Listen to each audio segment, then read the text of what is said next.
Thank you so very much for affording me an opportunity to be a part of this wonderful event.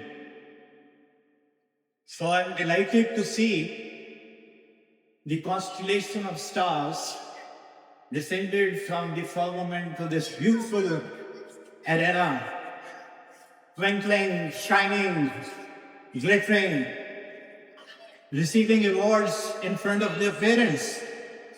So what incredible moment that is. What a bliss to see all that. I think the credit goes to the management of American International School system. So ladies and gentlemen, a big round of applause for the management of the American Lyceum School. For hosting this wonderful event.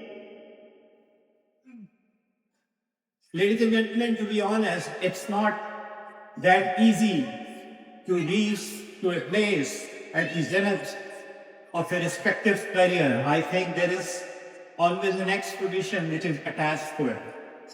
And if we see in retrospection, we see the endeavors and the struggle, the relentless struggle of late C.M. Qadri Sahib, who laid the foundation of this institute.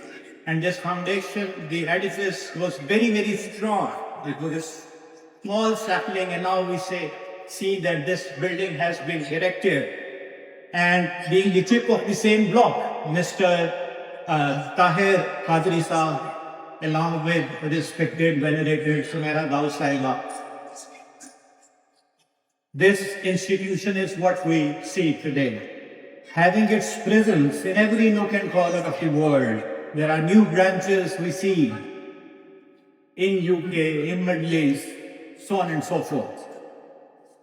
So having said all that, ladies and gentlemen, you all are aware that the idea of this country has a kindred history of love and hatred, of life and death, of hopes, aspirations, multiplied by the desires of millions of men and women who dreamed of it, fought for it, and lived and died for it. So the death of their incentives, the purity of their motives, and even dirt and the filth of those minds who played tricks upon it, are also included in this world of thoughts and emotions which this country has conjured up into our mind. Yes, the ideological moorings have suffered paralysis over a period of so many years, and there are a number of unresolved issues which keep on echoing resoundingly in our mind. The democracy and parochialism. And look at the state of affairs of the economy of our country. It is in shambles. And this debacle sort of devaluation is hovering upon everybody's shoulders. The state of affairs is very precarious. There is this political instability we all see. Every now and then we see these constitutional amendments and this gimmicks been going on in our country. And these political leaders are there to throw all of you dates to swallow. And at the end of the day, all their promises, all their pledges, they turned out to be a deja vu. Nothing substantial has happened. So have you ever thought of that how to extricate ourselves from this grim situation around? You can find an answer. I expect from these children, these youngsters, to find an answer. Being parents, to find an answer. What is it which is acutely missing out? This is this world of glare and glamour. We are hankering after pomp and show. But in actual, what is it? It's the significance of education. It's the significance of knowledge, ladies and gentlemen. which has been missing out. How much you are spending on education, we all know that, over a period of 70, 80 years. So this is the reason. The kernel is hollow. The education was required. And look at the contribution of this institution. Religious education, philosophical education, the highest I was referring to, the scientific education. Yes, we are the last generation, not aware of this AI thing and the information technology revolution and all that. But yes, we are aware of this concept of knowledge because that's the kernel of the truth. Knowledge. If this was not so, why would the Quranic scripture start from this note? Read in the name of thy Lord, who created you from a single clot. Read, and thy Lord is merciful, who taught you how to write with a pen and taught you what you knew not.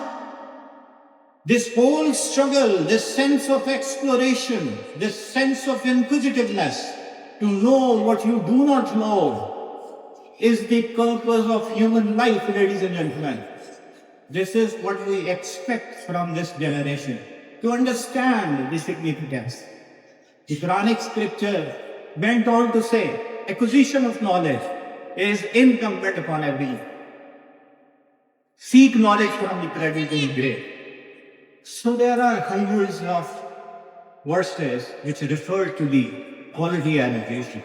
Now when I say education, I am not referring here the education, the information influx which Taisa already pointed out. It's not about the information dissemination, that you keep on internalizing whatever comes around.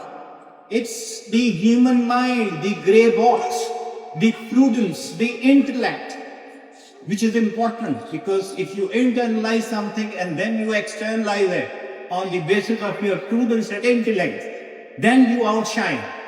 Otherwise, you will be as ordinary as anybody from animal kingdom.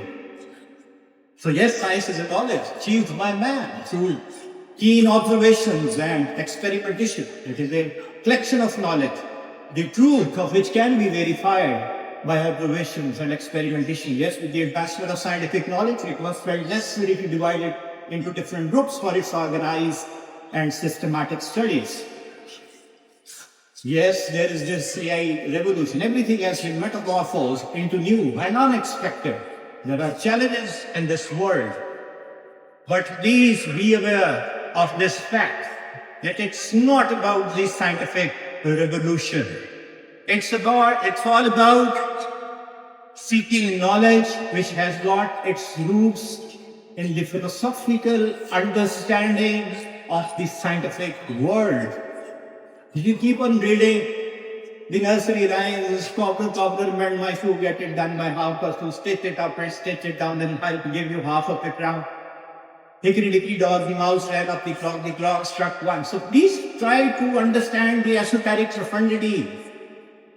Did anybody question why it is 1 o'clock when the mouse has to run down? Is there any answer? So being a child, I was inquisitive in knowing all these things, and to reach to that point where I could see behind the curtain. So that is the essence of it. So please, it's not about the scientific knowledge at all. It's about the philosophical understanding. It's about the religious understanding. Therefore, I was quoting to the verses from the Quranic scripture. And please, do not run after money. Do not run after power when you will be carved out a professional figure in the years to come. Do not run after all these shady things which are prevalent in the world. Power doesn't go out from the barrel of the gun. Money keeps on talking, that's what the bestsellers talk about. But actually now knowledge itself is power, and that has to take precedence over the power and over the money.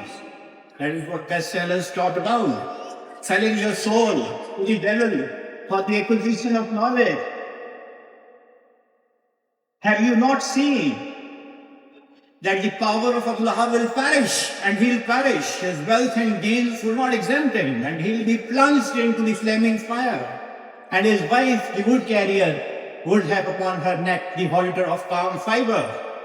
That is what we have seen, what we have witnessed historically happening to all those people who craved for power.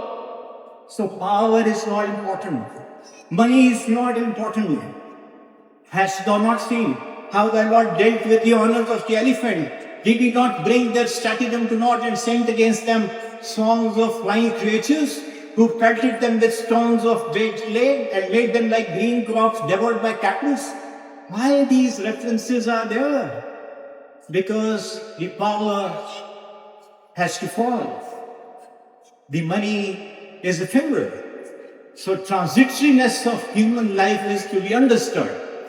The best part of every single human being is when you start loving knowledge.